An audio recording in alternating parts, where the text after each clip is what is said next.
Wait till you see them. They're all going to be horrible. Just email me. So I'm usurping the budget.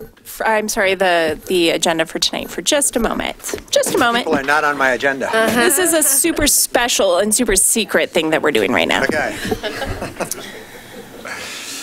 I don't help it. Moving the volume. Hopefully it is. Notice what has been proposed by staff members at this. Oh, you've been having fun again. The world. Where's the deep voice? Yeah.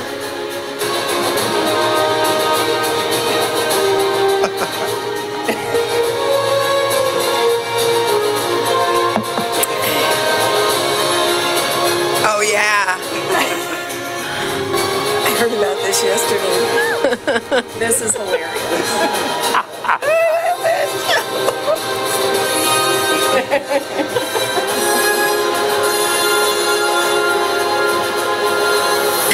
Denny's like, am I in the right place?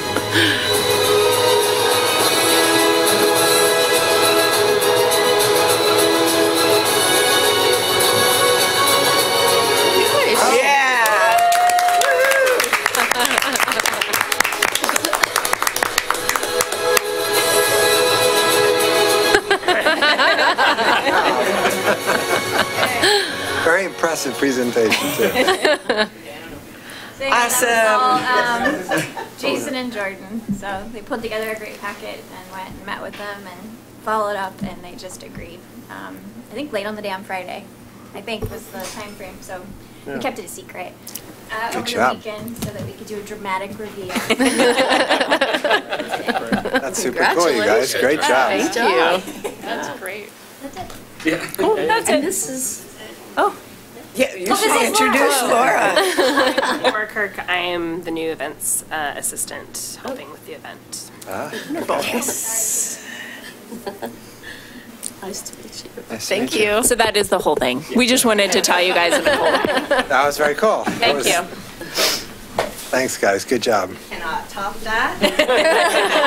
Yeah, we're expecting big things now. Actually, we can. From now on, our presentations. Oh, I can pull it up. Yeah, this could be a tough one to top. Stephen will sing. Yeah. Not today, baby. Where a car-free world meets a new neighborhood. Hillside Park.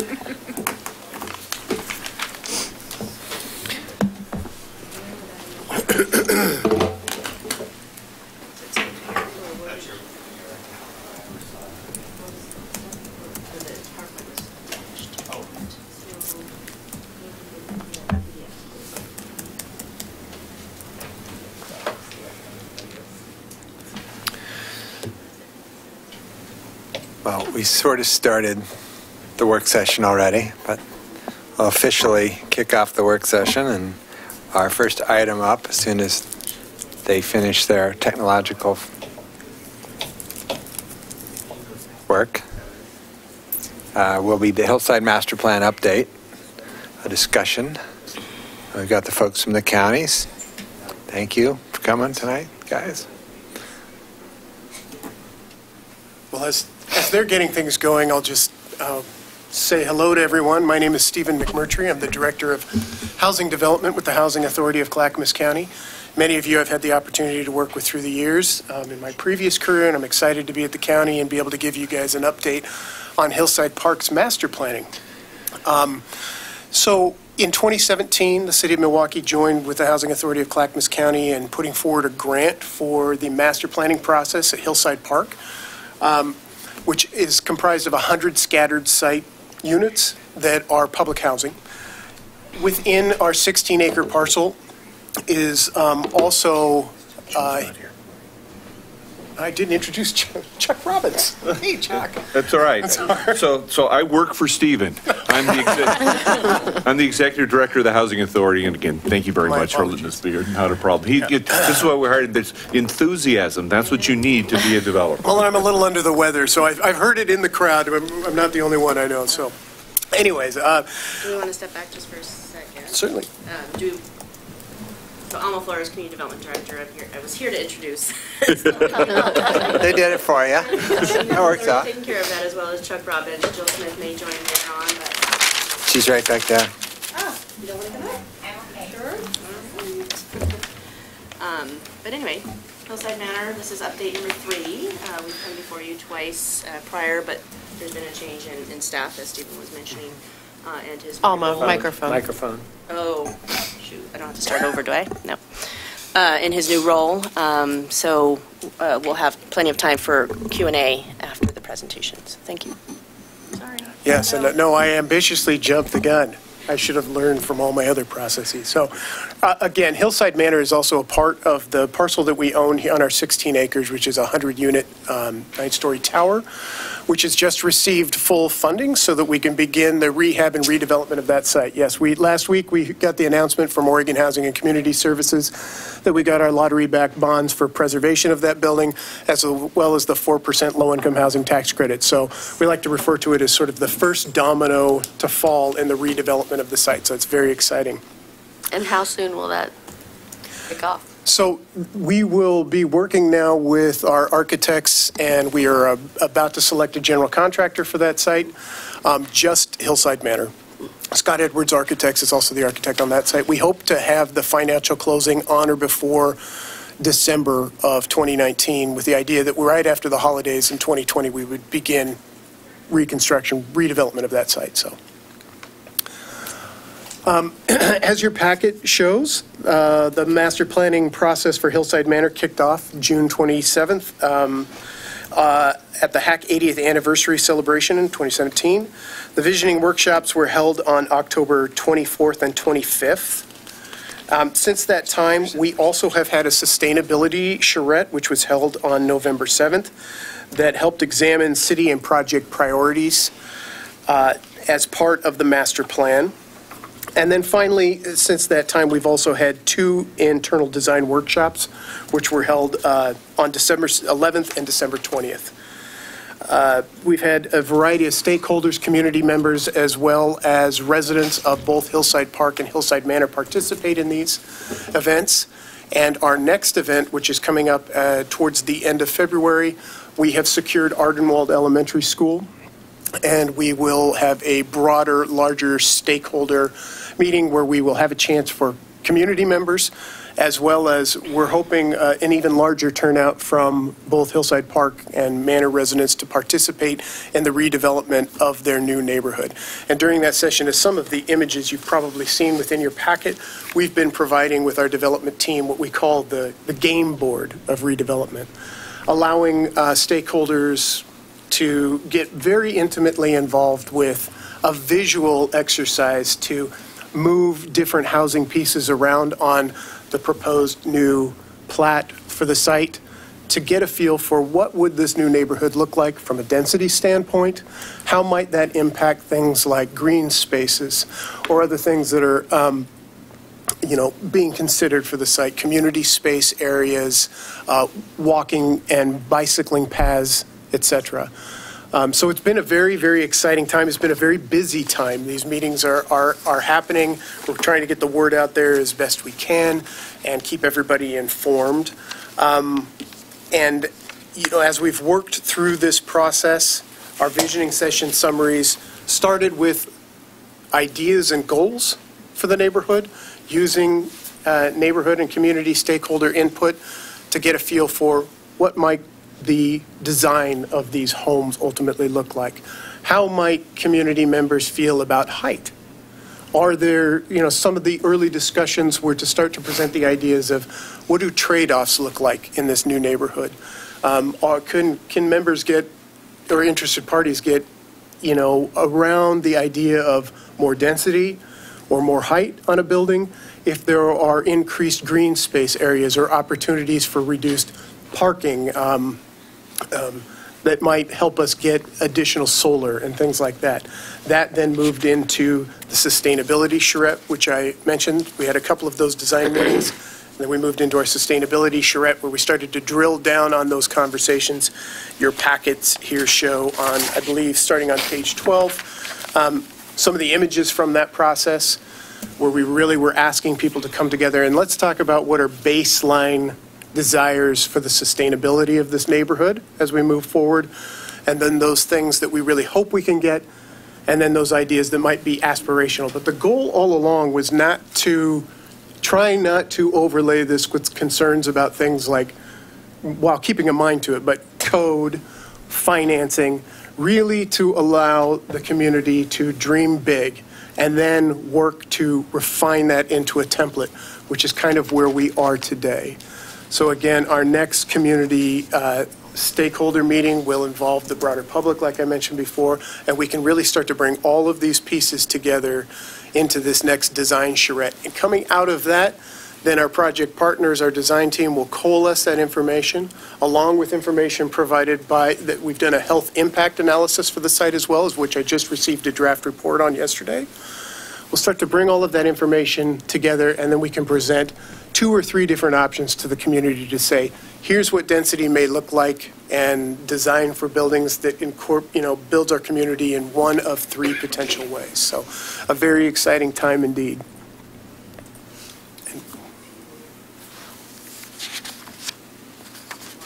The other slides at all? Or you're good? I think what I'd like to do is just, we could go to questions, or I'd just like to open it up. I've heard that there might be a variety of questions that you wanted to ask. Please feel free to ask, and we can work our way through any specifics that you have. Start off if nobody's got anything right off.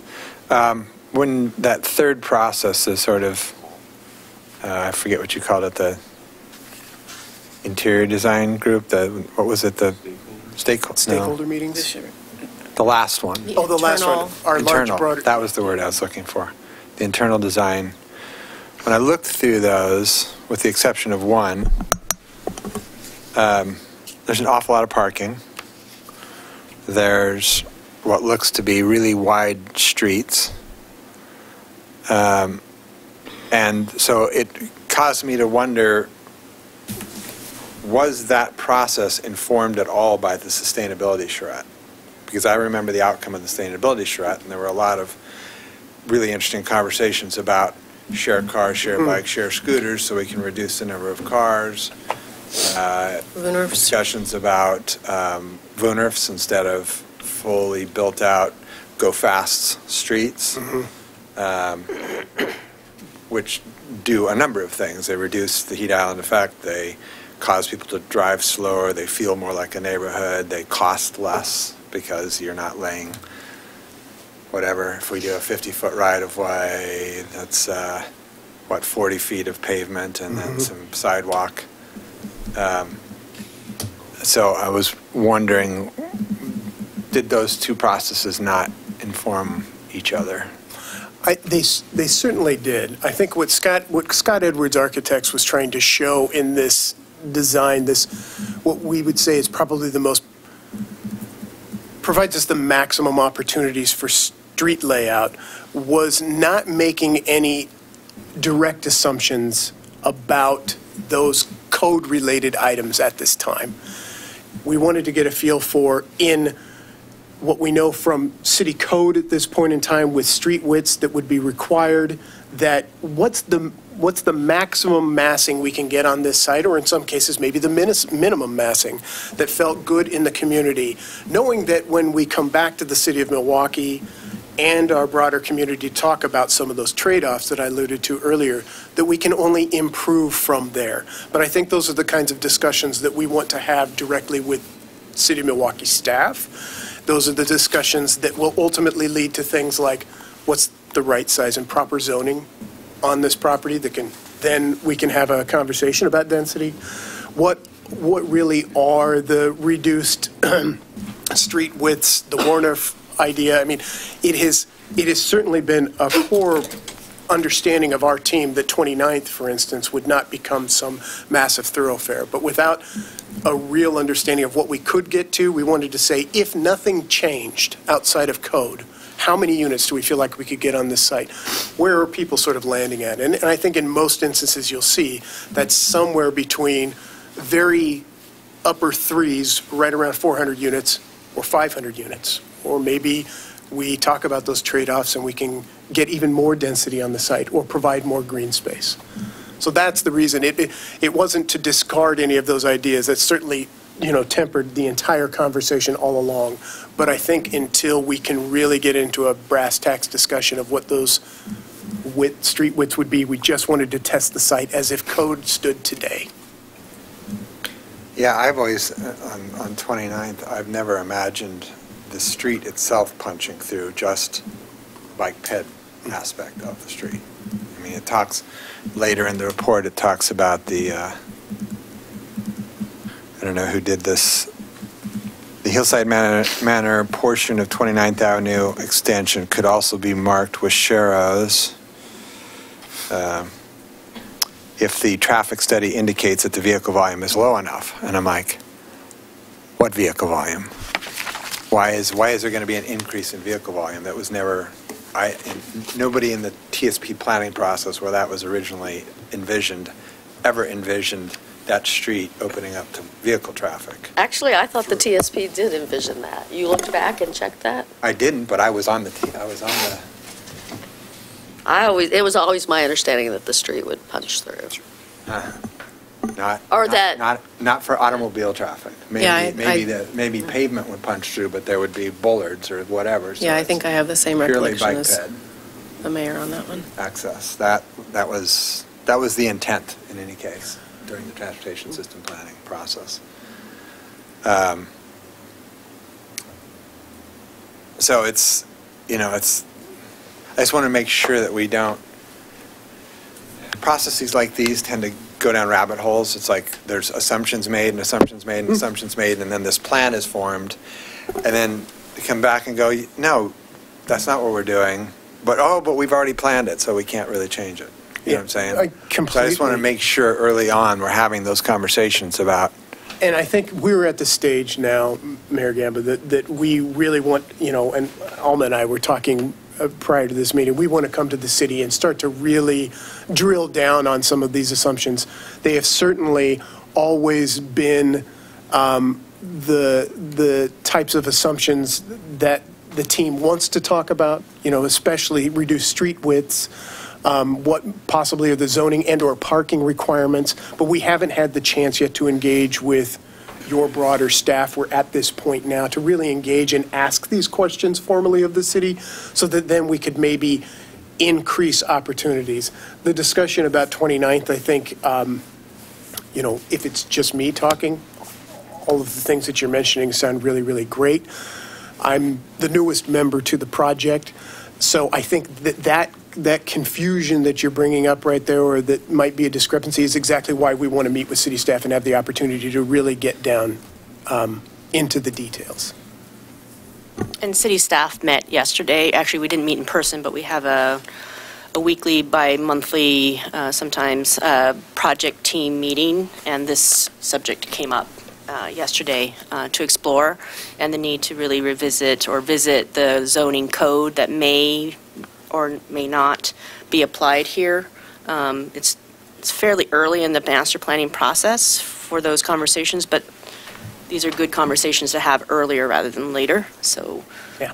I'm glad we're all on the same page in terms of evaluating the streets and the widths and the accessibility elements. So the thing says that the Lot C would be, the Housing Authority would be investigating the idea of selling off Lot C, like some hospital use or something? I think that's something that we have always explored.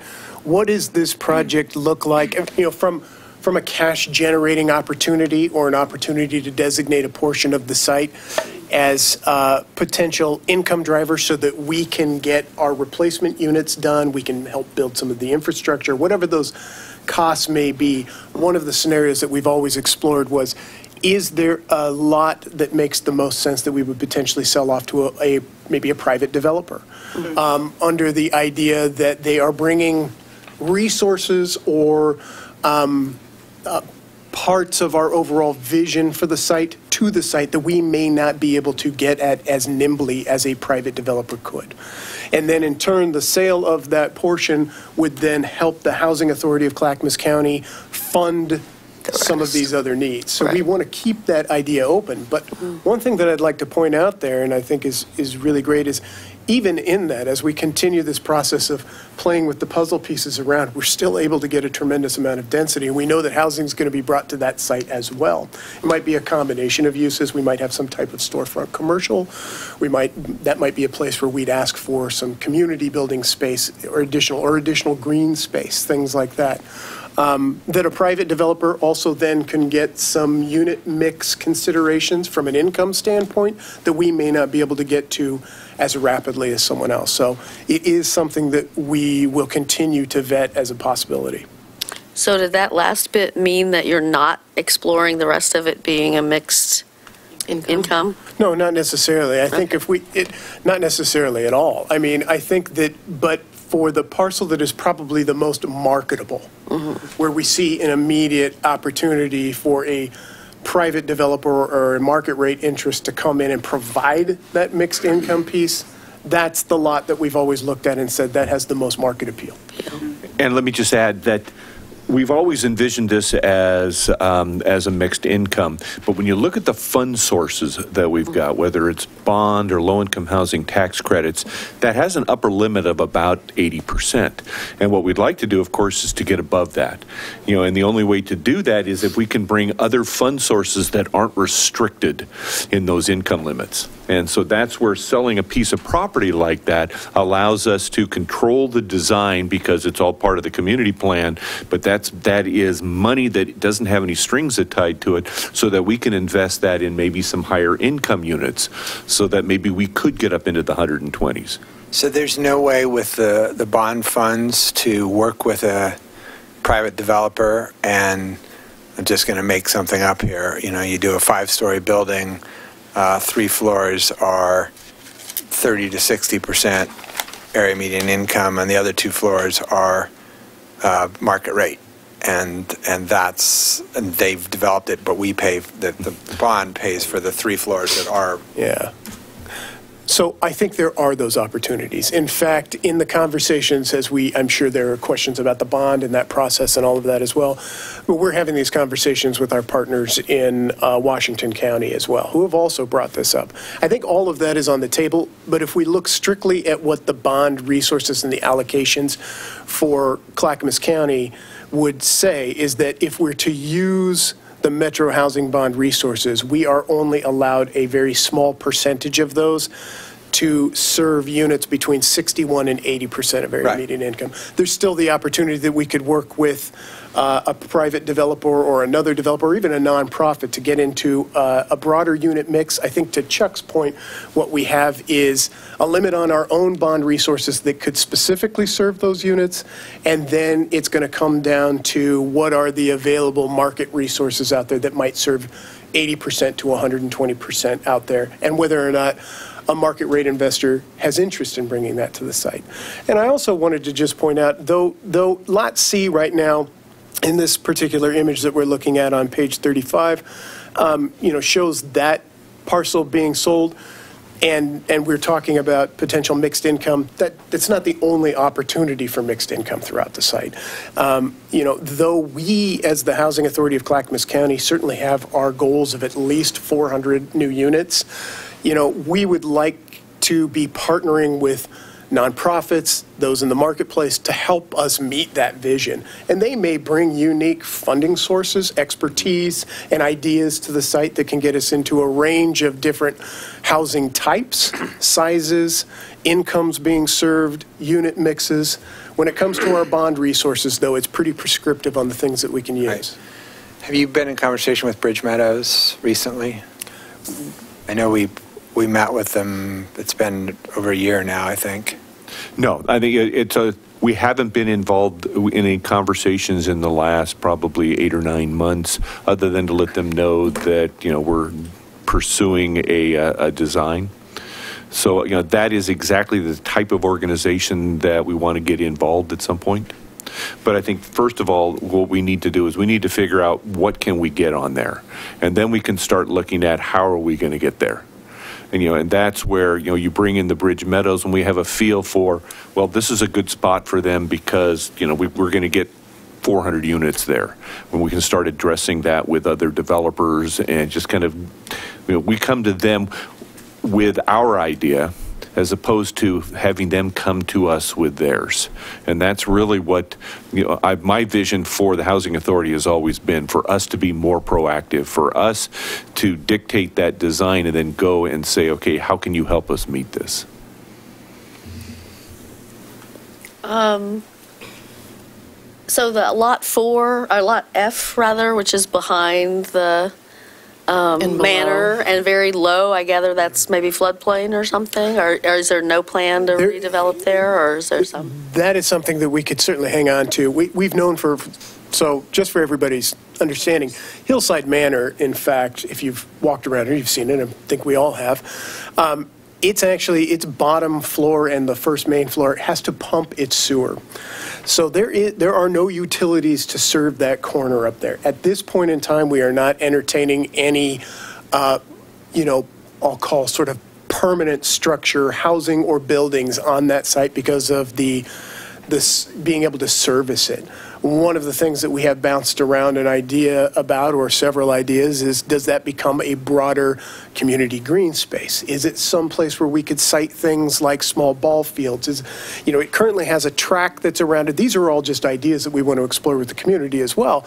But, if you look at how Meek Street and this connection, whether or not that stays, one of the early visions was, well, that's a way to really activate not only the manor in the overall neighborhood here, but to give access back to what could be a really lovely neighborhood sort of park type setting. And all of these things we want to stay in play as we work through the master planning process. You have some nice community garden space behind the manor, but is there any community garden space out here on this new area? So that's been proposed by several different times. One of them is if we go back to the conversation about the Green Street on Southeast 29th or Warnoff, to just demonstrate that this has certainly been in the conversation. Some people, and you might have actually brought that up, or Yeah. In one of them, you can see the green squares. People got very creative in just adapting, well, where could we designate green space?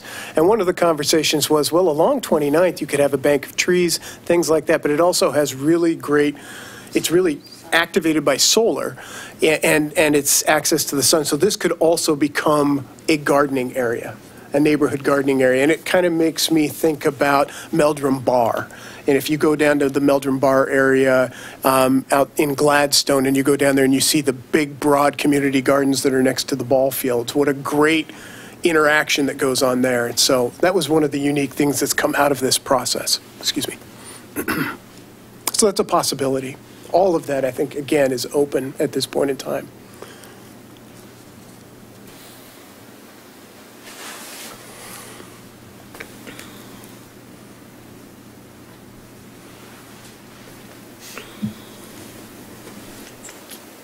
And so this February 24th event, are you presenting these alternatives, or you expect some further refinement of alternatives? We'll be doing this sort of map process again, or putting out the board for the next round of community engagement. And this really is, really stretching out to the broader community, a deeper dive in trying to activate participation from Hillside Park residents as well as Manor residents, and getting everybody there to be able to go through this exercise again.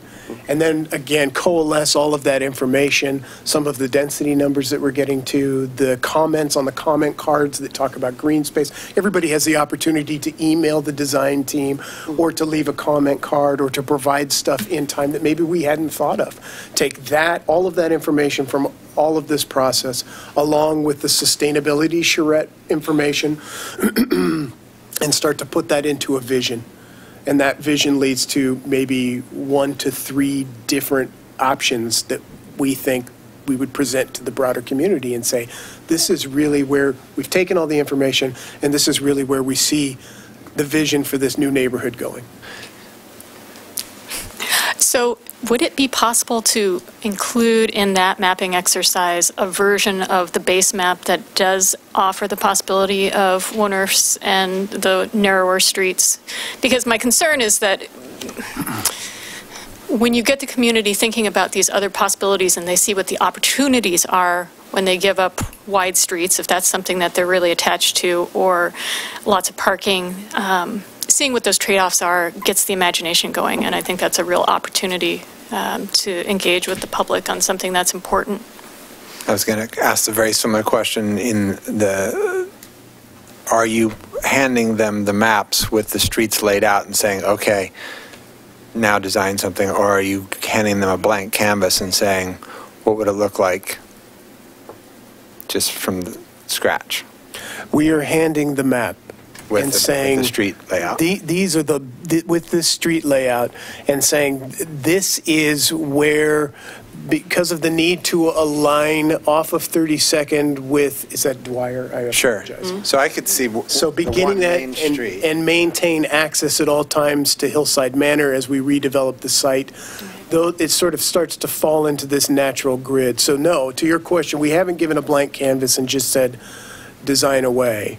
What we've said is we believe that based on the information that we have today, that this is a very likely street layout based on an understanding of code, not necessarily width or anything like that, but emergency vehicle access, distances around lots as they get developed, utilities that have to likely come off of Meek Street because all of the utilities, all of that information kind of gone into what we believe is the most efficient and well-designed layout for the neighborhood right now. There may be some tweaks and turns. We might get into some different shapes in the lots, but we are giving this map.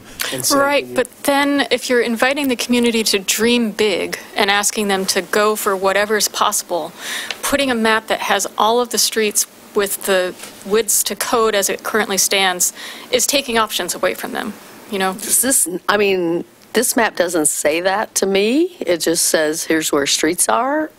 That's not where streets are. Well, here's where streets are proposed to be. It doesn't say how wide they are. Well, if you're, if you're looking, yeah, and also if you're, because it's overlaid on top of what's existing, they're wider than what's existing. Right.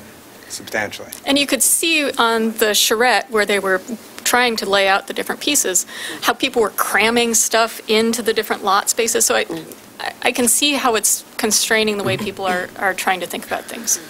So we know that we have 2 connections out to 32nd, right? Meek and what's the one called? Dwyer. Dwyer that connects across from the hospital's entrance.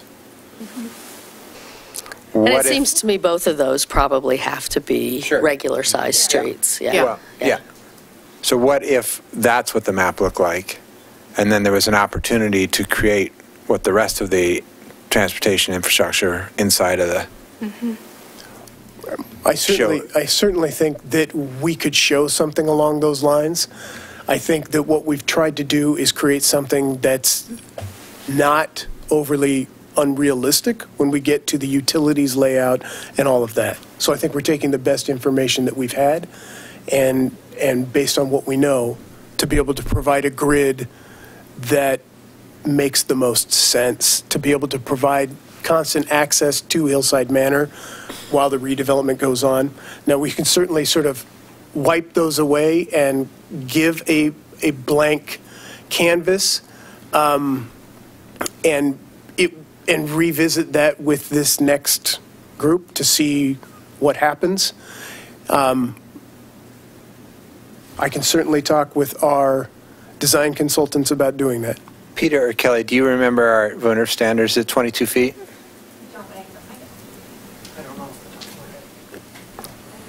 I think that just from my perspective, having gone through this exercise with the project management team, there was talk at our table about making, I think it's the Dwyer. Is this the Dwyer?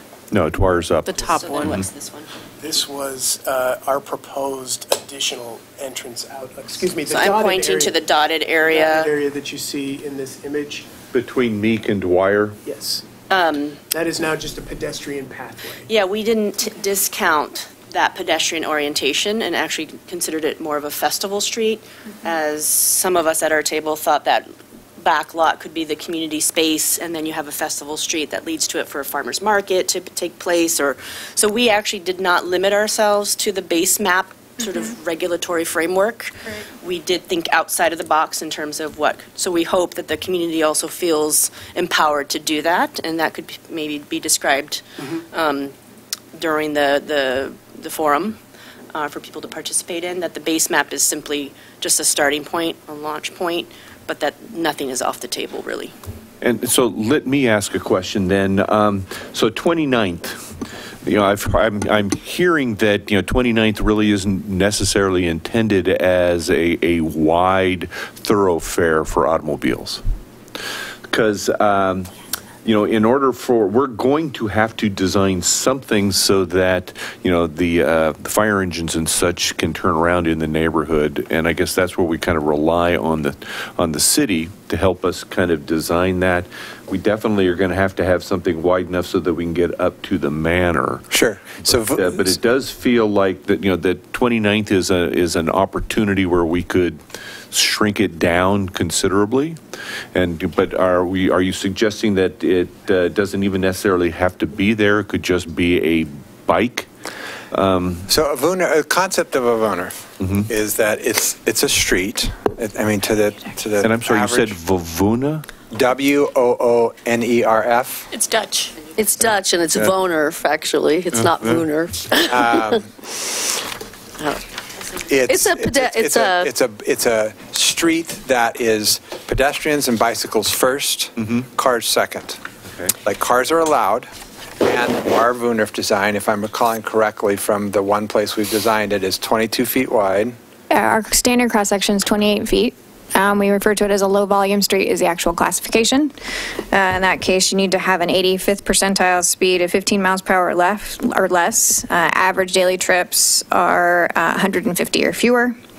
This actually says service to no more than 15 housing units and no sidewalks. So there might be some complexities. Change. Yeah, but so that's the definition of low volume. But so you said it was 28 feet? I can pass it around. That's the Wunderf? That doesn't seem right to me either. Really wide. It may be, I have a paved width of 20. Maybe you're thinking of the paved width and then the shoulders on either side. Yeah. So 20 is the paving. I believe. And then 28 total for the cross-section of the whole street. I don't mind hanging on to the 50-foot rights of way. I don't necessarily think that's a bad concept. What I'm trying to do is avoid a bunch of paving and avoid streets that make people feel like they can drive fast.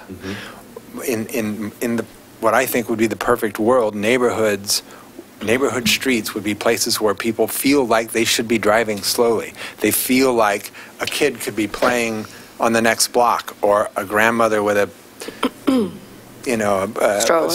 Yeah, and the rest of 29th could be around the next corner. That you are not expected to be able to hop in your Trans Am and go 70 miles an hour down the street. You're expected to go 15, and the design wants to influence. Well, that's why I asked, because I'm interested in that type. That's the kind of feedback that we'd like to get and that we can try to reflect. But then balance that with the need for emergency vehicles. Right. So that's when we designed it. That was specifically what the minimum width took into account. Fire trucks can get up and down this. And I can tell you, as a resident of the the first Wonerf in the city, that the county just sends the fire trucks out and periodically they practice. And Really? and they do fine.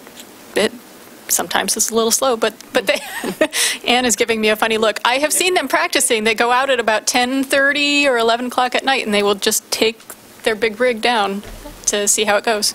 My look is only because that is not always, yes, they go down there and yes, they practice, but they have had some concerns about. Well, and that street isn't up to the code yet. Correct. Well, and I was going to say, that's not built Vonerf, but they practice there because of the trestle. Yeah, Yes. They practice there because they can't get under the trestle, so they have to practice. And they've done that but for that actually is a great example 20 in that years. It's a dead-end, narrow street as far as a safety vehicle is concerned because they can't go under that trestle, and they manage it. So. And I do think that having continuous loops within the system is probably good, not only for that purpose, so that the fire truck doesn't have to back up, but also in 20 years, when it's autonomous cars coming in, I don't like the idea of autonomous cars backing up and doing things. I want them to be able to drop their person off and keep going. I think there's an opportunity here to make a neighborhood look like what the perfect neighborhood could look like. And some of so I went to the first visioning, and some of the pictures that received, that generated some of the most, excitement were the ones that actually featured people-oriented navigation, right. and how the buildings were engaging with that kind of a space, as opposed to the ones that were, similar in density. These were tall buildings, but the way that they engaged with the streets were completely different, and that's what people were sort of like, I like that, but I don't like that. And what they were saying they didn't like was the sort of standard built-out, big, wide street, curbs, sidewalks, and then a big, tall building.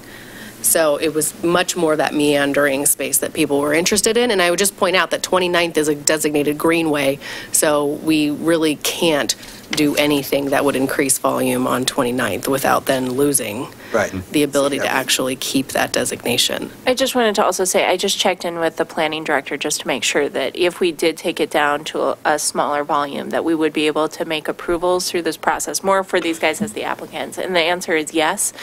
So it is a discussion that we can have at a later date beyond this discussion about the code. Great.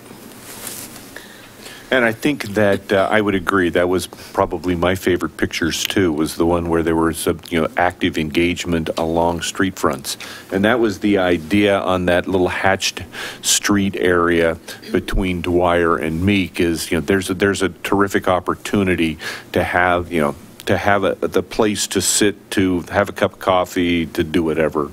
Definitely the farmers market was something they were very interested in. So that's the kind of space that we are trying to design. Sorry, I was trying to find images not to make That's okay. So we do plan, as I mentioned, to meet with the team to talk about code. So we'll be planning that soon to go over some of these questions that you've posed, but ones that we've had ourselves about potential upzoning. Great, well, thank you. If any other questions come to mind, let us know. Thank you. Thank you so much. Thank you.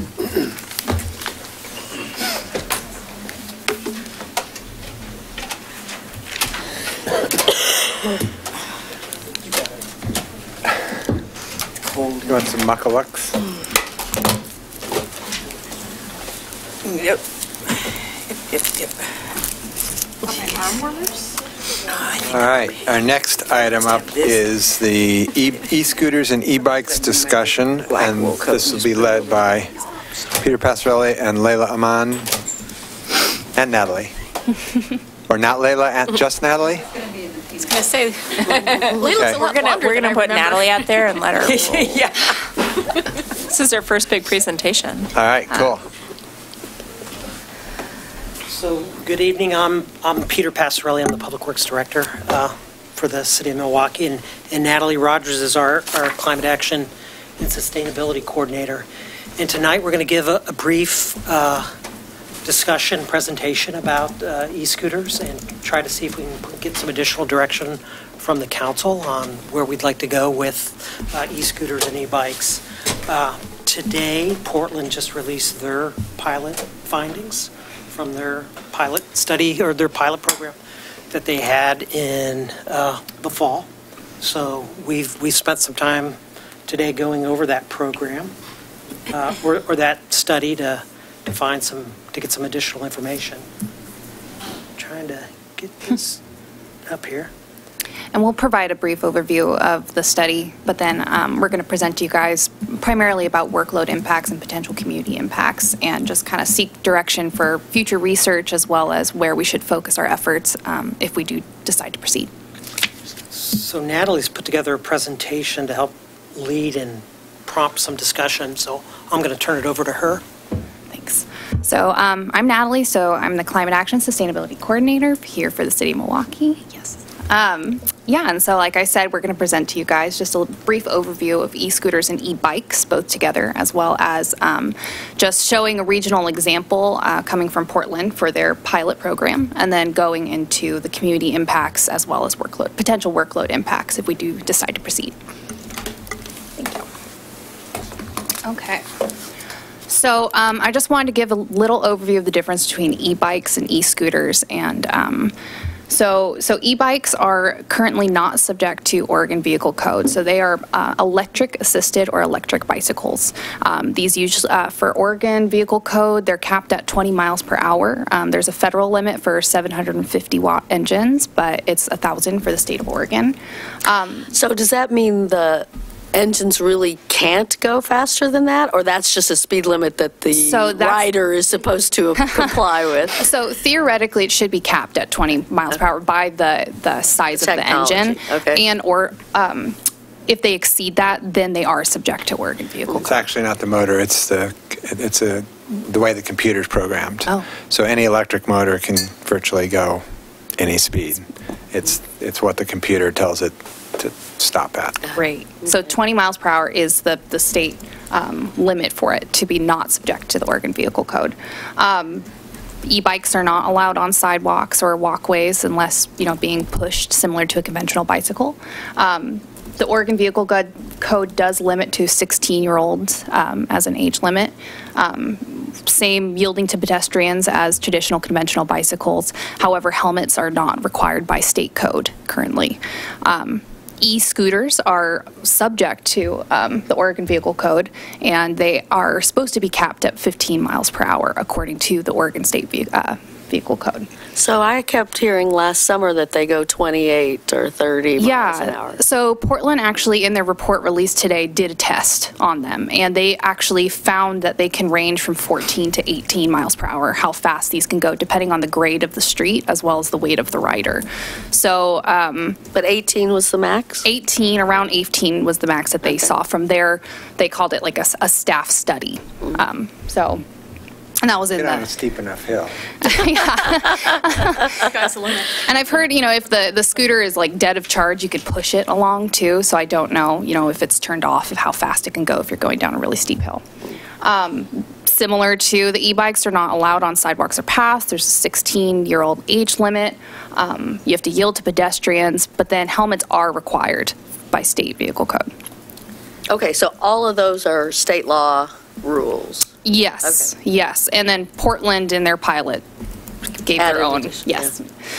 Great. Oh, that's me. So I just wanted to give you, because it's a regional example and it's been the most recent, it's fresh on everyone's mind, an overview of e-scooters, but we're not, in Portland, but we're not limiting this idea to just e-scooters. So I just wanted to reference that. But so from July to November, City of Portland implemented a 4-month pilot program for e-scooters. Essentially, this was in order to get ahead of scooter companies coming into Portland without any sort of permitting system like they've been seeing across the nation. This also was part of the Smart City PDX program held by Portland to meet their mobility, equity, safety, and climate action goals. So it was held for 4 months. In discussions with City of Portland, it ranged. They gave rough estimates of 0.7 to 0.8 full-time or FTE for program management, and then roughly 0.2 to 0.3 for data management. That's because they requested all of the raw data from the scooter companies. So these values can change depending on how much we want to contract out or not. But this is just Portland's values. So by program management, I mean, I assume that means their application process and all of that. But what about law enforcement and any kind of code enforcement or any of that? So they said that they really didn't enforce a lot of the rules that they actually set out themselves based on discussions that we had. As you read in the report, they're going to be a new year-long pilot, so I don't know if things will change with that. But this is mostly program management through administration, coordination, any outreach that. I also just wanted to add that one of our fabulous partners from Portland came tonight, just in case you have questions directly to them about their program. And he's a Milwaukee yellow resident. card, or can he maybe just come up? I think he can probably just come up with questions, yeah. Awesome. So Portland allowed 3 scooter companies, they're operators, about limited to, there were roughly 2,000 scooters that were permitted. Once again, they had a 15 miles per hour maximum speed, and then there's also, there's a permit fee, an application fee, but then there's also a standard rate that was a surcharge for the Portland fee structure. Operators were allowed to set their own independent rates, though, but the fee structure was, the surcharge was the same, and then outreach and education was performed by the operators as well, and they had requirements for that, as well as fleet management and distribution requirements. I don't know if there's anything else you want to add to that. I would just touch on there. You know, the workload impact. It seemed like there was a lot of impact in terms of workload for Portland. I mean, they had a lot of outreach, a lot of time spent on managing the data and managing that program. So there was an impact from that respect. That I don't know if that 1.3. I mean, that adds up to 1 FTE, right? Well, I don't know if the outreach piece is actually captured in that. Yeah, I think Mayor Gamba, commissioners, thank you. My name is Jacob Sherman. I work at the Portland Bureau of Transportation. I'm here as a private citizen on my own time and also as a Milwaukee resident. So happy to be here and answer some of these questions. I think those numbers, are pretty accurate in terms of FTE. We also had kind of indirect time, managers supervising employees and those types of things.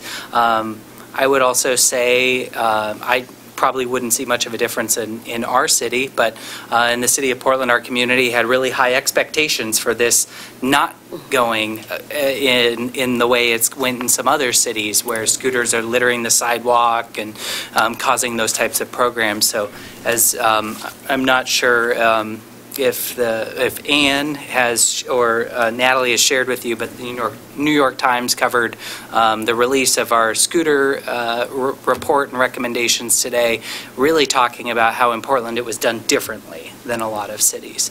And so we invested a lot of resources to make sure that it was going to be successful because of the opportunity that we see for helping meet some of our transportation and climate action goals. Right. So would you, I mean, for a pilot, obviously you're monitoring, right? Yeah. Would you imagine that ongoing in 6 years from now, that you'd still need that kind of FTE to interface with the companies? It's a really good question. I mean, I think to your point, with a pilot, you're building capacity, you're learning, you're troubleshooting, you're going to have a lot of there's a steep learning curve kind of associated with that. As now that it's kind of officially out and we said we're going to be doing a second year-long pilot, a lot of the conversations that myself and others are involved in is kind of cost control. How do we maintain, around this level or less moving forward? We're also talking fairly actively around how do we actually make this kind of cost neutral? So potentially we need to raise fees more than they were in our original pilot and those types of things.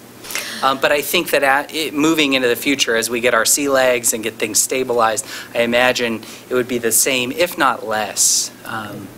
And Portland also took on a lot of work in-house, too. There are third-party contractors you can work with. Ride Report is somebody that we've been having talks, just hearing what they could provide, and for compliance monitoring, they have a great dashboard tool that they're offering free to cities currently. And then there's also a pay-to-use kind of data analytics component of that as well. So you're saying Portland did clear them away from sidewalks, and that was not my experience, I will say. I just don't see how that happens with the 1 FTE in a city the size of Portland. Again, I think some of our staffing might be higher than those numbers. We also didn't have a clean accounting of everybody billing to the same cost center and those types of things to give us the most accurate kind of picture there. We did have parking enforcement, which is within our agency, regulating parking within the furnishing zone. That's kind of within our existing authority. So what does that mean, regulating parking? Means when moving them? A scooter was improperly parked on the sidewalk, we could move that ourselves. We had the ability to do that. We would also call the company and say, you got 3 scooters parked on the corner of so-and-so, come and move it in 20 minutes, or we'll move it for you. And so parking enforcement was largely who did that? We're also, PBOT staff were also able to do that. Portland Police largely didn't kind of touch the scooters or regulate kind of the laws around scooters, and I think some of that is, once you start to do that, you then kind of own it, and our police are pretty stretched thin and have a lot of other priorities in this city. I understand from some conversations with your city manager that your police department might be more willing to enforce some of the laws like sidewalk riding and others than our situation is currently at. Awesome. So I just want to hit on these key numbers down below. So they had over 700,000 total rides. They have a user survey result that came out, a report which came out earlier, and then the formal report which came out today. They also did extensive polling, and they had 62% of Portlanders responded with a positive review of the scooter pilot. Is that polling data new from the original sort of preliminary report? Yeah, that polling data is fresh, representative sample of the city. Okay. I don't know the extent to which we've released all of it, but we could maybe talk offline about that. Thanks. Of the user survey, 34% of Portlanders said that they replaced local car trips. That includes taxi hailing, Lyft and Uber, with a scooter trip instead. It was higher for visitors to Portland.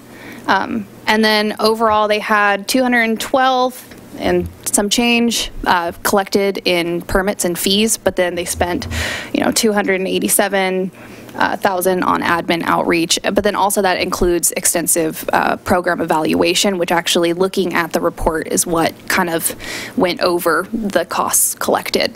So the evaluation of the pilot afterwards. So the reason why we started looking at one of the reasons why we started looking at e-scooters and e-bikes is to meet some of these goals that we've set out for ourselves as a city. So climate action plan goals. So, we have this great climate action plan which lists our total carbon as a city from transportation as being 29% of our city's carbon emissions. So a lot of carbon emissions from transportation are dependent upon private riding behavior. It's community activity. And so this would be a potential way to promote a transportation mode shift and limit carbon impacts from transportation as an alternative to traditional combustion engines. By no means do scooters and e-bikes not have their own carbon emission impacts, especially if, somebody's charging it with their own household non-green sourced electricity. As you can see at the table, though, actually has way less impact than a traditional combustion vehicle engine. And that's scaled for different collection distances, because scooters and bikes are collected often either by individuals who are seeking their own just to you can make a little bit of money back by going out and collecting scooters and charging them in your own home. But then you can also, there are, like Lime has cars which will travel around and pick up scooters and actually charge it. So this little table shows an inclusion of those vehicle trips to pick up scooters and their carbon impacts. As you can see by the gray bar on the very right, that is emissions if all 5 trips of a scooter a day were replaced with a car. So it's still showing a reduction in carbon emissions from transportation, potentially. So I didn't get to read the Portland report in any detail. I just saw it like half an hour before we started. But it seemed like they made some sort of statement about how it's, and it wasn't just about the per trip that you're comparing there, but the life cycle costs were not so clearly an environmental gain. Right. So from the report, so they said that in total, the amount of emissions roughly calculated from all of the scooter rides in Portland saved about 27 vehicles per year. Like, that's how it kind of matches out. However, they noted 3 large limitations to the data set. For one thing, is the survey respondents truthful in the sense where if they suggest that somebody said that they would ride a scooter, would they always actually do that? Number 2, they didn't account for Lyft and Uber rides if it's a shared ride versus assuming if it's like one person taking a single car trip. So I think it equated out to they assumed 10% of the rides would have been shared and 90% would have been single occupancy vehicles. And the third was other business emissions, so other emissions that are not captured that Lime or Skip or Bird would have had through the production of scooters as well as moving them around and transporting them. So they did note those limitations, and then they did say that it equated out to 27 vehicles roughly traveling a year, which is how much emissions were saved through the program. And as the person who wrote that section in the report, I think you summed it up pretty well. I would also kind of emphasize, those kind of other business emissions, those scope 2, scope 3 emissions, those aren't the types of things we readily account for in general, in regular car automobile manufacturing, right? And so if we were to do that for automobile manufacturing, those CO2 emissions would probably increase substantially, although they're doing that at economies of scale and those types of things. So just want to point that out, because even internally we've had some kind of debate and dialogue around that. I was glad you did that, because I was going to do that if you didn't. What is how many miles does a scooter get before it dies? We don't know. From some of the things that I've read in the press, the life of a scooter is hard, short, and nasty. It sounds like I've read scooters live for 3 to 5 months, kind of on average, depending on the market and those types of things. That was also dated from last year. We know we had some conversations with Lime recently, and they are just publicly unveiled their new 3.0 scooter, which is beefier and more robust, has shocks involved, and is supposed to be kind of more durable and lasting. And other scooter companies like Skip, they also spent a lot of time in developing a scooter model that was more readily repairable as opposed to kind of more disposable. So I think there could be some opportunity in terms of vendor selection and how to focus on kind of some of those corporate social responsibility practices, which is something we're going to be thinking hard about in our 2.0. Yeah, and that's definitely something that we'll touch on, is the environmental impact of the life cycle analysis of these scooters. I've also heard 6 months is about, just reading through articles, 6 months is about how long they expect these scooters to last. There's also new technologies like swapping out battery packs, things that would, make them more repairable in the long run. And I guess 6 months, if they're being, 6 months isn't telling us mileage, I guess, and that's that's when you're comparing with a car that's ridden a few trips a day that you have for 17 years in my case, or 14 years, versus 6 months. You're comparing apples and oranges, so you really need to know the miles. Yeah. Sorry, go ahead. No. I was just wondering, once the scooter has performed its service and has gone to the great scooter parking lot in the sky. Is it considered e-waste, or how does the carcass get handled? Yeah, I think the battery itself is usually lithium batteries, so those would be handled as hazardous waste, yeah. But I think the rest of it, as long as it's metal pretty uncontaminated, you could theoretically put it through the recycling process. I don't think that there's a lot of plastic. I'm going to give you the I don't know. Totally legitimate. Awesome. Okay. So e-scooters, e-bikes, so shared transportation program, essentially hits on a few other large goals of the city that have been brought up. One of them is transportation connectivity. So the transportation system plan highlights goals in both travel choices as well as sustainability. So this would be an alternative travel choice for some people, and it would increase mobility. It also offers last mile transportation, potentially connecting some of our natural areas and community spaces. Last mile transportation is also an action in the climate action plan. That is the one that this would hit on most directly. There's also potential for mobility hubs, as I'm referring to it, essentially being these centers of transportation options. So it could be centered around a public transportation stop, as well as maybe a community space, somewhere where people could know that they can access a transportation option if they visited that specific location. There's also potential for equity goals. So this is a lower cost transportation option than a taxi or a Lyft or an Uber. They're also their PBOT required low-cost, low-fare options for certain communities. However, this is more expensive than walking or taking a traditional bicycle. A great point was brought up that, you know, for $2.50, you can get access to a bus for 2 hours. But, you know, this is a lower-cost option than, you know, taking a taxi or a cab. Right. It's also a non-vehicle mobility option, so you don't need to get behind the wheel in order to get from place to place. Finally, there are some parking potential implications. So potentially, you could get less single occupancy vehicles or SOVs on the road through e-scooter use, and I think PBOT showed that happening in their pilot. There's also potential influence on parking demand. You know, if we get more people on e-scooters and less people in vehicles, theoretically, the demand for parking would decrease. However, that would be a very long-term potential impact. So and if you'd like to just get through your presentation, please say that. But the last mile option, maybe the new report says something different, but I remember reading the preliminary report and going, wow, this is actually not helping nearly as much as I'd expected with the final mile problem. Yeah, and I think it's going to be hard to compare Portland to Milwaukee in the sense where we have very different public transportation stop arrangement.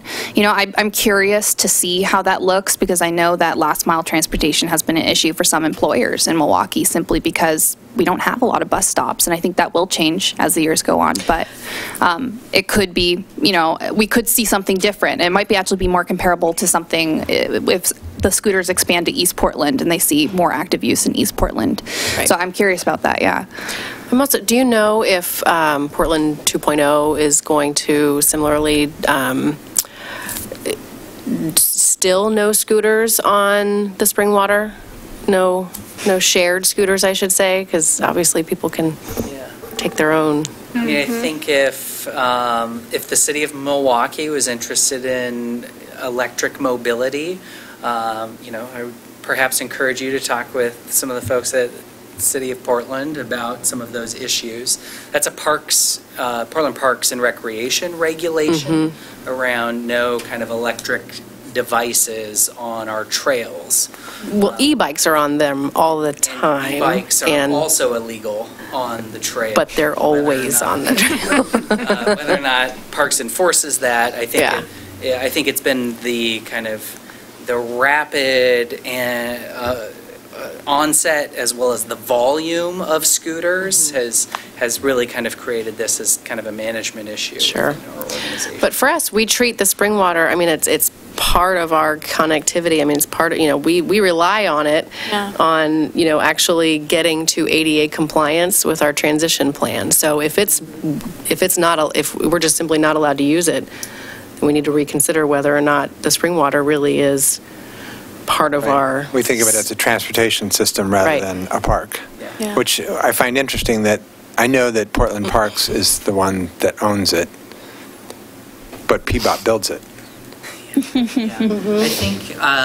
I think many people at PBOT see scooters and bikes as pretty similar and think that it could make sense for scooters and like bikes to be allowed kind of on the spring water. So we obviously have some work to do with our colleagues kind of around some of those issues. Do we have any idea of what those kind of rules are as applied to the trolley trail? Because that would be another... That's also a park, but it's a different agency. North Clackamas, it's a different agency. I know, yeah, I know that, but, I mean, that may affect No, this is just a whatever we heads do up. in the future. The police department actually was really gracious in sending us what the state requirements are. So we actually have, even outside of PBOT and Portland's rules around parks, there are some nuances that are different depending on where you're using them and how you're using them. And so one of the discussions in all of this is simply we have to have a discussion about changing our own code. So you guys do have a lot of room to make decisions, trolley trail being one of them, within your city as to how you want to use the space. But there are some state statutes that we will be impacting. So going back to the point that Councilor Heisey was making about the last mile, has Portland had any, I mean, I just think about it, putting myself in it doesn't seem to me like it's likely to be a great commuter tool. Because I'm thinking of, if I'm somebody who works at Precision Cast Parts, and I think I could ride to the Tacoma station and get the scooter and get to Precision Cast Parts, I'm not going to take the chance that there's no scooter. And so has Portland had any discussions with any of them about a guaranteed presence of scooters at certain transit stops or anything like that to enhance the ability to use it, for it to be a reliable commuting option? And that's definitely kind of one of the I think, kind of where this kind of mobility hubs idea comes up. It's kind of using transit as the backbone. How do you then tack on kind of other new mobility services in order to create kind of a reliable hub of transit transportation opportunities? And so so that is maybe to answer part of your question. I think to answer the other part of your question, we've realized in some of the internal data analysis that we've been doing, and our pilot was so short that we also want to provide reliable access, right? So we had a focus on equitable access in East Portland during part of our pilot, but we also know that there was other parts of the city where reliability, even downtown at 5:30, couldn't find a scooter because all of the scooters were being kind of utilized. And so this kind of question of reliable access is also kind of flowing into our conversation about fleet size. How many scooters are we going to allow? Because reliable access means you need to have some scooters that are waiting for other people to get on them and not just a 90% utilization rate of the fleet that you have.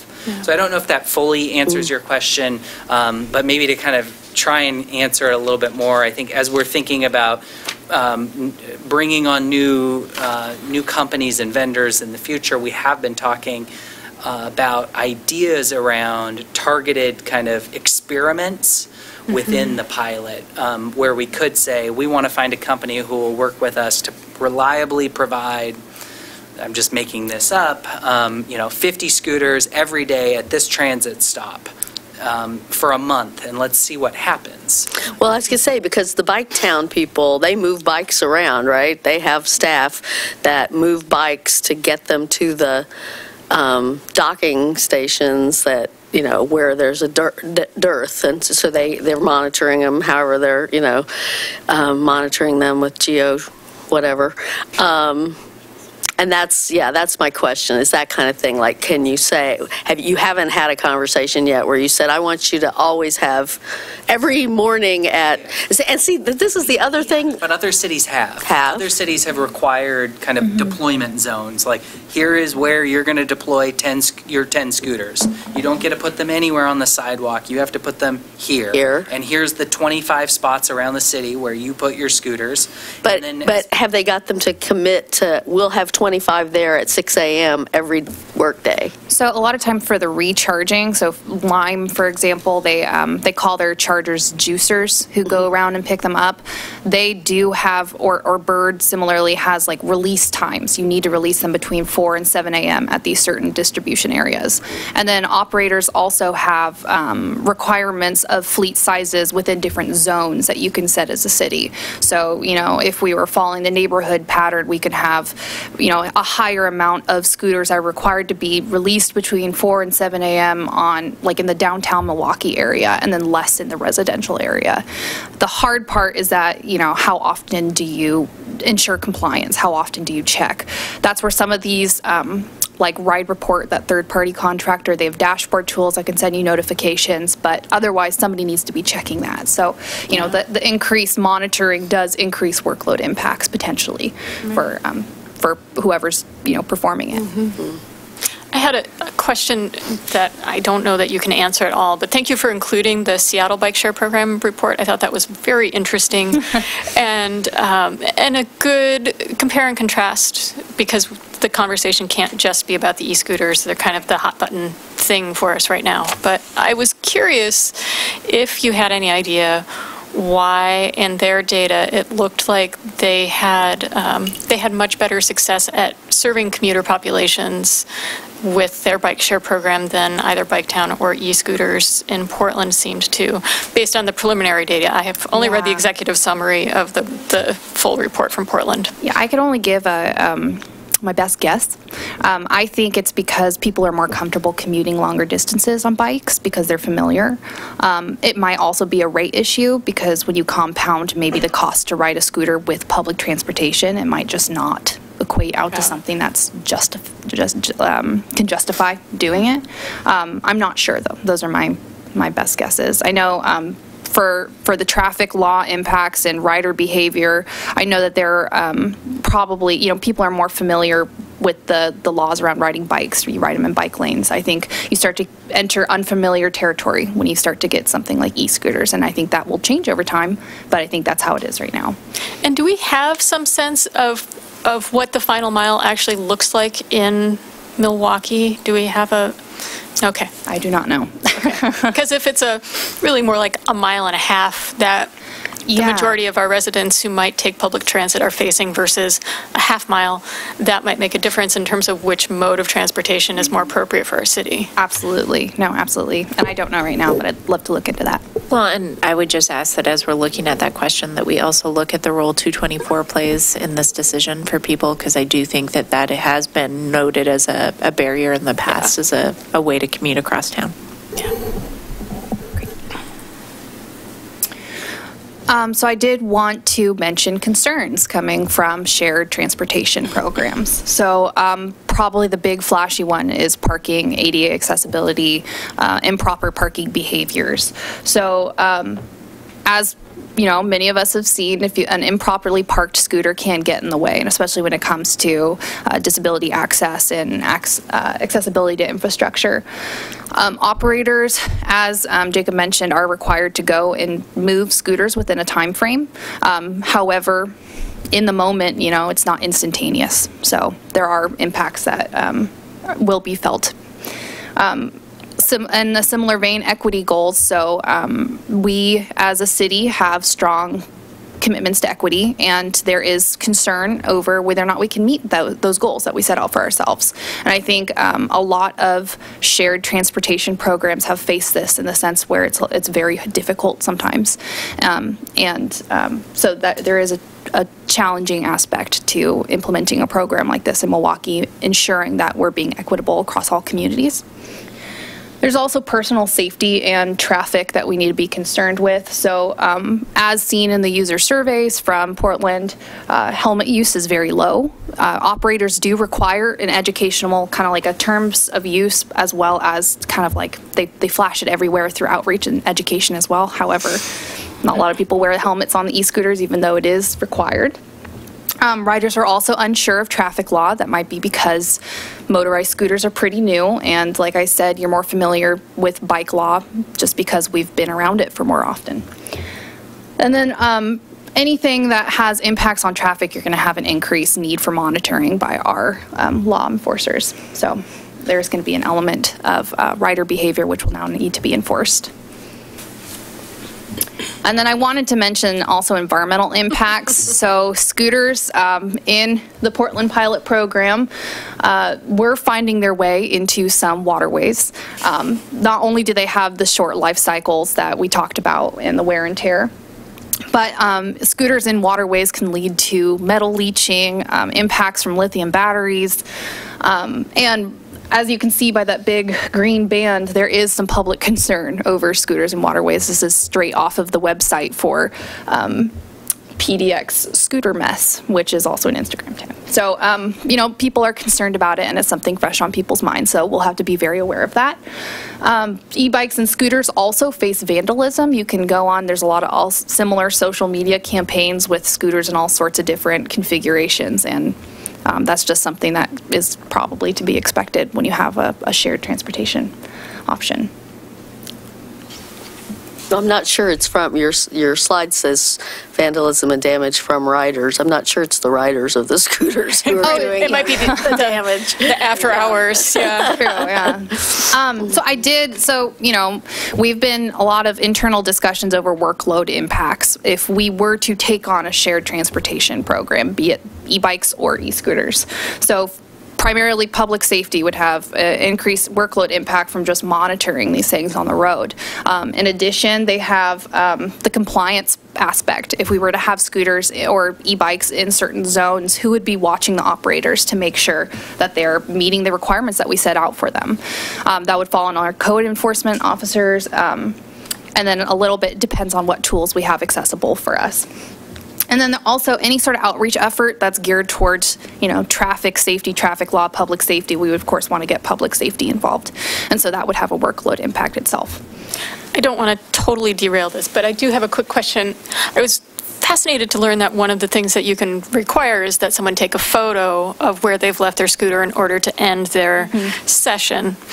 Is there what's going on in the marketplace for e-scooters? Because this is rapidly developing. Are there things in the works to potentially, you know, create more accountability essentially for not just parking, but other behaviors that riders may or may not be exhibiting that we may or may not want? Yeah, I don't know. I don't know if there's a bit of like the helmet.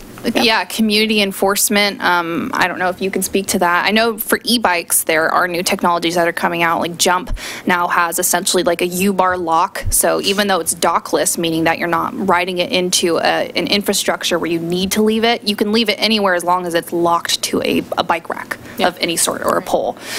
So I think new technologies are coming out to address these concerns. I don't know of any for e-scooters besides the photos. Well, I know we did have a conversation with one of the vendors that did the e-bikes and about helmets, sharing helmets, and there was a concern, or they shared that a lot of people don't like to share a helmet that somebody else wore. So that cooties.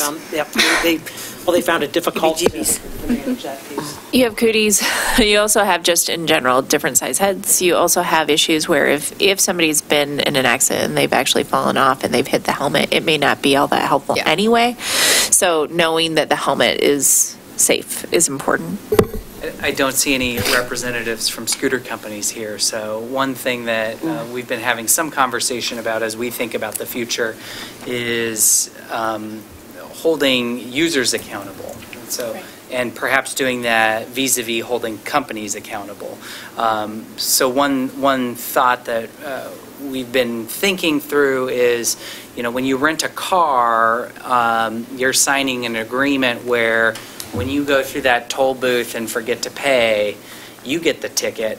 Right. And the company, or the company gets charged, but they have your credit card and you get the ticket.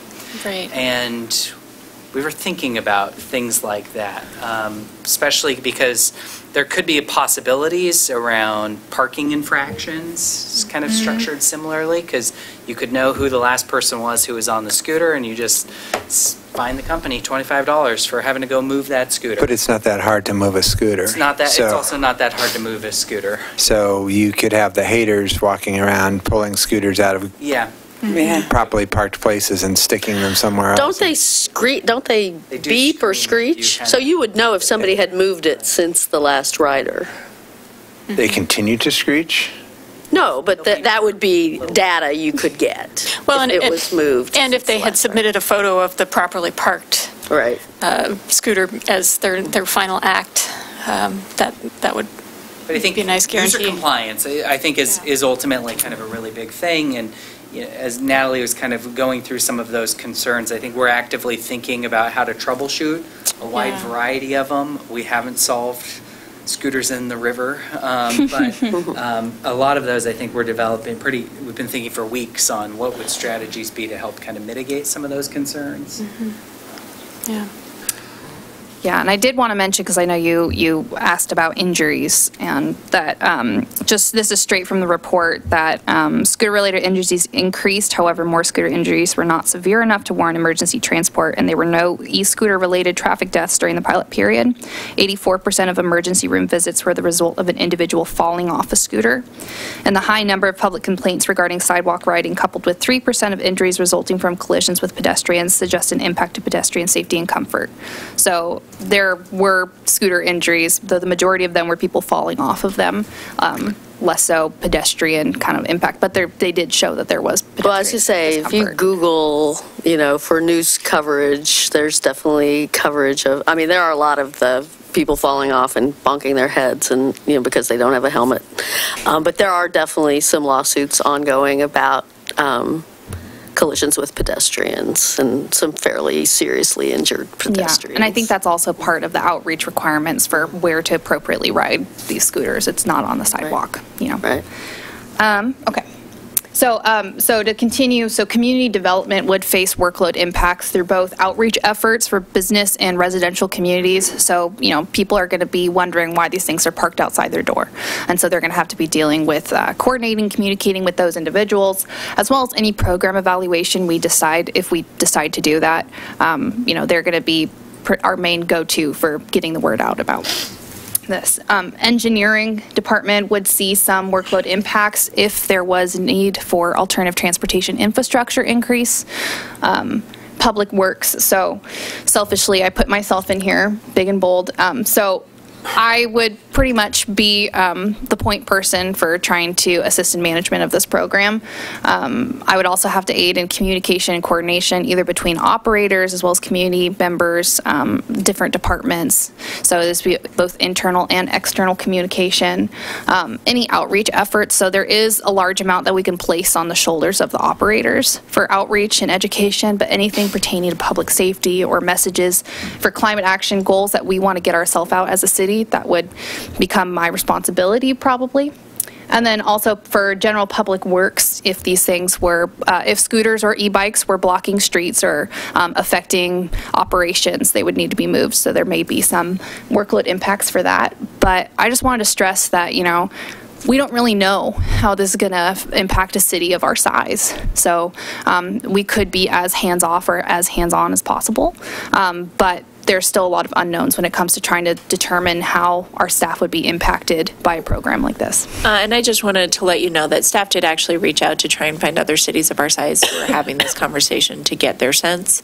Metro had compiled a list of local governments that were looking at this across the United States. The smallest one that we could find was actually 60,000. So that's part of why it's been difficult for us to discern this. So I just wanted to thank Natalie for trying, but it really is just an unknown. Yeah.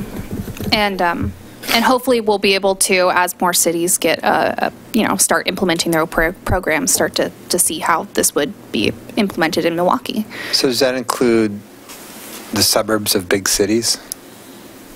Yeah, so we looked at a variety of different options, just trying to find communities of this type of size, and we just couldn't find them. So Metro had said to us that it was Elliot who said, oh, I've created a list and I can help you guys out. He was wonderful. I should just disclose that too. The team at Portland and the team at Metro have been incredible to work with, and they've been super helpful. So has there not been any discussion of this via Metro as a Metro thing with all the cities? There has been. MPAC or whatever it is? Just in its infancy, yeah. They don't. Everyone was waiting to see how Portland pilot went.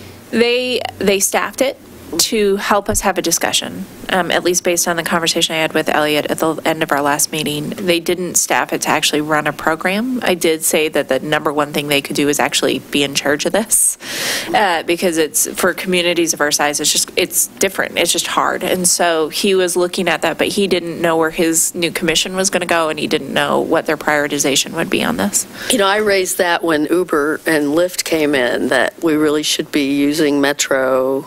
I mean, we shouldn't be letting Portland decide everything for everybody, you know, really. Not that they're not amazing, but yes.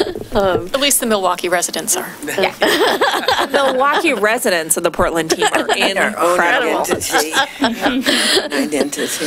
Oh.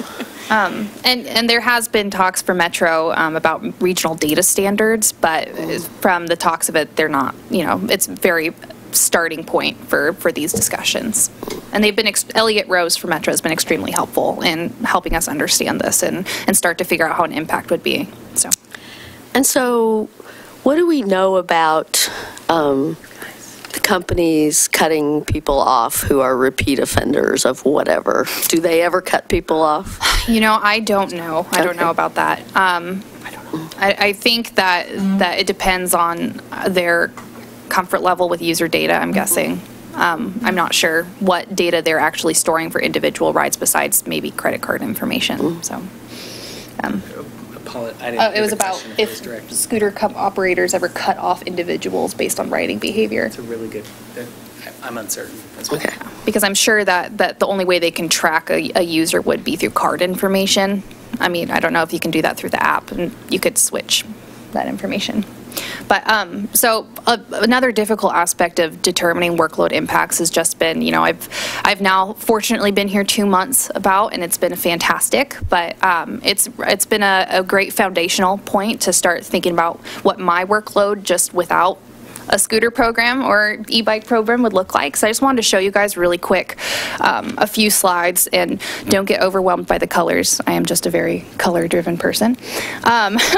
So these are 21 actions that were defined by Peter and staff and everyone about what we're really hoping to implement and begin progress on for climate actions in the next 2 years. So you can kind of see the colors meaning or representing when we've started them and rough progresses. So for the last 2 months, I've been working through some of these, and we're looking to implement a few of them in the next few months as well. So these are already on our plate, and to be fair, not all of these are my responsibility. And you can see in the very right column that there's primary facilitators who are essentially going to be bearing, you know, the largest workload for this. However, I hope to help facilitate each of these actions and really start to collect metrics and start to keep everyone accountable for where we are in the progress of these actions. And I would just add to some of those primary facilitators may adjust as we get further along in those program developments. So. And then in addition to these 21 actions, I have my own specific job responsibilities as trying to manage and implement these climate actions that are outlined in the Climate Action Plan. And so each of these, you know, I'm going to be required to do throughout the next few years. And so it's been a great opportunity to start to see if I can outline my job responsibility here at Milwaukee, but you know, I've only been here a couple months, and so this is subject to change and things may be more flexible or less flexible. So now what do we want from you guys? So we're just really hoping to seek direction on where you would like us to continue our research, maybe poke and prod different elements that we haven't touched so far, or maybe really dive deep into some other aspects that we've mentioned here today. what are we hoping to achieve through a shared e-bike or e-scooter program as a city? So our program goals, like what are your ideas and maybe concerns about program goals? Specifically, what data collection should we be looking at? I kind of highlighted here mode shift data, equity data, and greenhouse gas data. This really targets our transportation equity, just overall community equity, as well as greenhouse gas, our climate action goals. And then also, are there any alternatives to a shared transportation program that we're not considering that could fulfill those same needs? So I do want to interrupt real fast. Normally, I'm really good at keeping us on schedule for our break, and I'm not on this one. So we've hit our point when usually we would take a break. I'd like to not go over more than 15 minutes, and if we're going to go over 15 minutes, I'd like to actually just bring it back for further conversation. So please don't take that as don't talk. It is simply like making sure that I also get you guys a 15-minute break before we have to go into the rest of the meeting. Thank you. So I had three questions of Jacob before we get into that. When does your new pilot start? Spring. Okay. And are you thinking about, because of the conversations we were having around availability, are you thinking about allowing the fleet size to expand? Yeah. By? In discussions about that, yeah. Okay. And when does your contract with Nike end? I believe 2 years or so. Okay. So correct me if I'm wrong, though, too. I think you guys are also looking at an e-bike, a separate e-bike Yeah, program. thanks, Peter. So Steve Hoyt Macbeth, who manages our active transportation team, is planning on releasing an RFP probably midsummer on expanding our kind of expanding bike town. Maybe thinking about dockless, maybe thinking about e-bike. Yeah. I guess the last Nike contract plays in that. Could be interesting because could potentially have a provider come in and buy Nike out. It is, as Natalie said, rapidly changing. I mean, for example, Uber just announced a week or two ago that they plan on investing $1 billion in scooters and bikes in 2019. Of course, that's globally. Uber owns Jump, right? Uber owns Jump. Yeah. So who, to Angel's question earlier, who would we engage with on the question around e-bikes and scooters on the Springwater? Can you get back to us too? We could get back to you with kind of precise folks. I mean, Commissioner Udaly would probably be the proper person at this point. Okay. Great. And so the second question that we're asking you is, are you even wanting us to continue exploring a program, given the workload impact that we've roughly shown you guys today for staff workloads? And then finally, what concerns or program components are of particular interest to you? And we wanted to kind of wrap it up with a larger element of, this is kind of a novel opportunity. We're a very small community, and this could be a really interesting program to hold considering our size. And it could be an opportunity to show other communities of similar size that it could be done. However, I think, there's a lot of concerns that we would want to address because of our size. So I think we'll have our own unique challenges, but I think it would be a great way to be a representation of what could be. And I think the other point that, our borders are arbitrary and invisible. Mm-hmm. And we saw lots of scooters down here last year. I think it's silly to pretend, unless we're going to make Portland build a wall, that we're not going to get the e-scooters in town in any case. So it seems like what makes more sense is for us to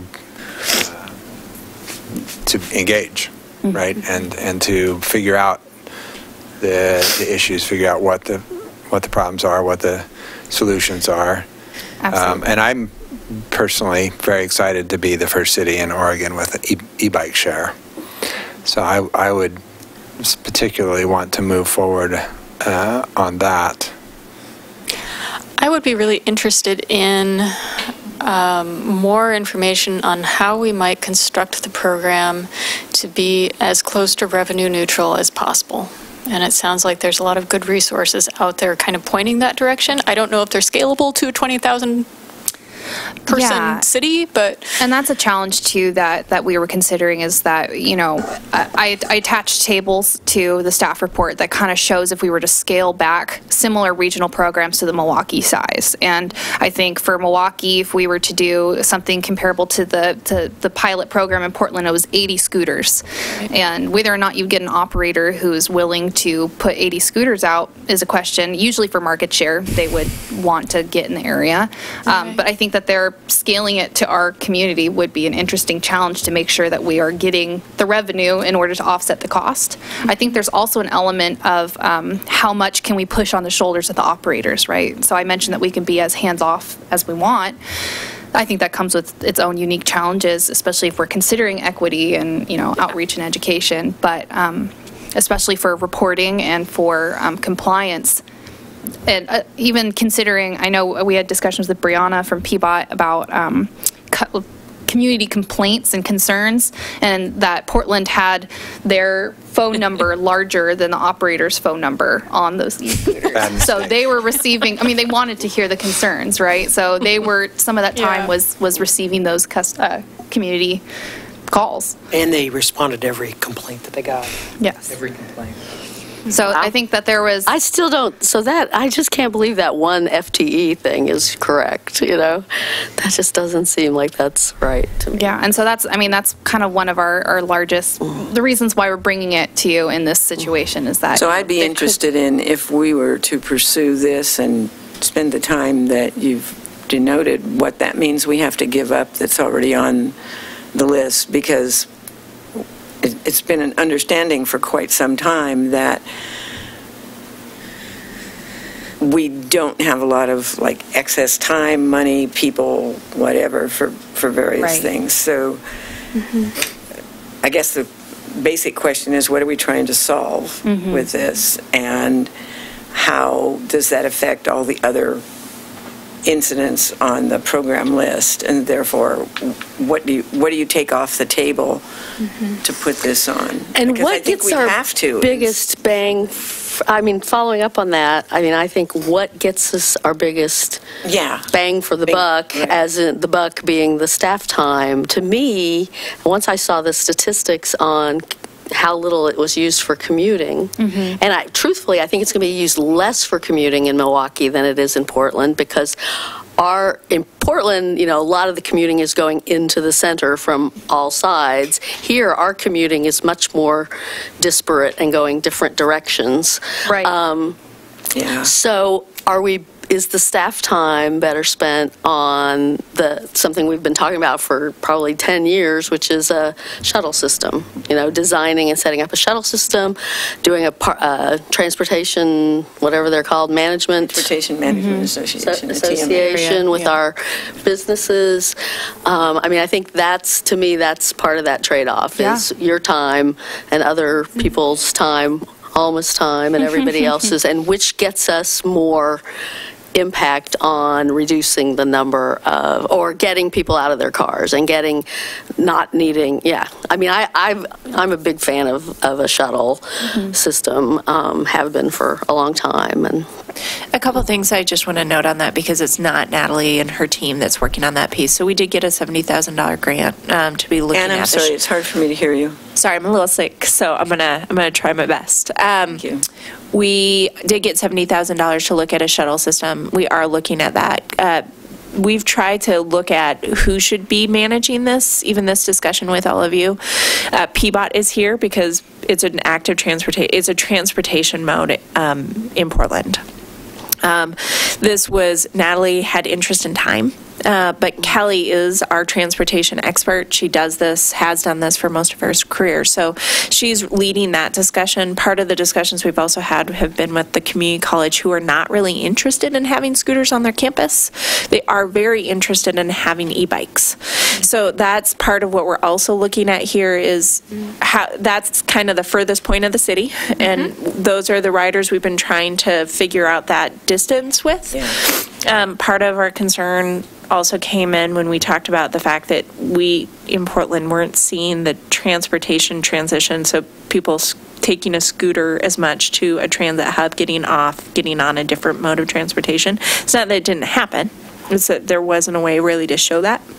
Well, it doesn't sound like it was designed that way either. It wasn't. So in other programs, in maybe one here, would be designed differently. Totally. So, but that's part of the question is I just want to make sure you guys know that we are looking at a variety of these tools. There is limited resource.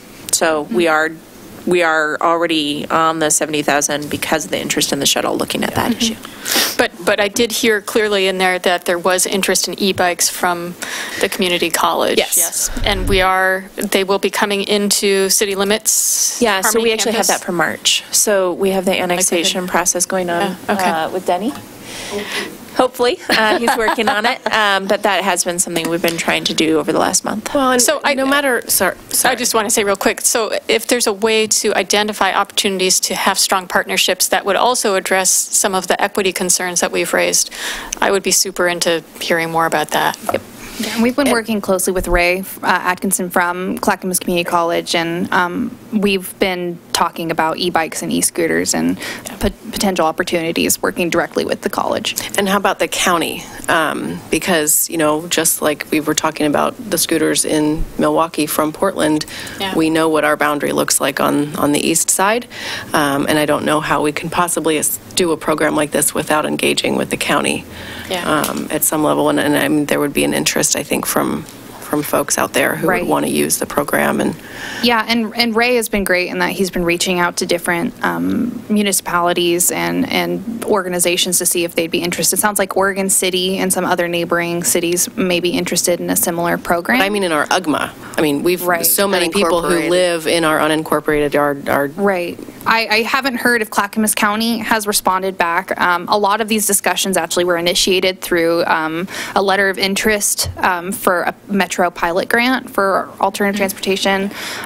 So that's kind of where we started to form some of these connections and seeing who's interested.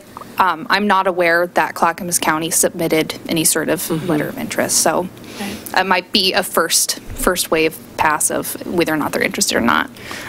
But that's a great, we should follow up with them to see. So, stepping back a little bit, we are in the process of spending over $50 million to get people's hind ends out of single occupancy cars.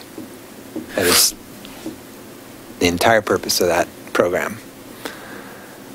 And we have an opportunity, and very much what limits that, or how much people engage in a thing is it exciting to them? Is it interesting to them? For a lot of parents, having their kids be able to walk to school is exciting and interesting. For a lot of the kids, it's exciting and interesting. The e-scooters and the e-bikes are the new flashy kind of thing that could be enough of a novelty to cause people to begin to change their habits. I suspect that as e-bikes and e-scooters become more available, more ubiquitous, and you can consistently find them when you need them, we will start to see people use them as first and last mile tools. There's a lot of people in Milwaukee that will not take the MAX because they're a mile and a half away, and there's no parking, so they just drive. If there was a scooter out in front of their house or 2 blocks away or something that they could go hop on and be at the MAX in, 4 minutes, it's much more likely that they would. And like I said, they're going to be coming here one way or the other. For us to not do something to cause that to work seems silly.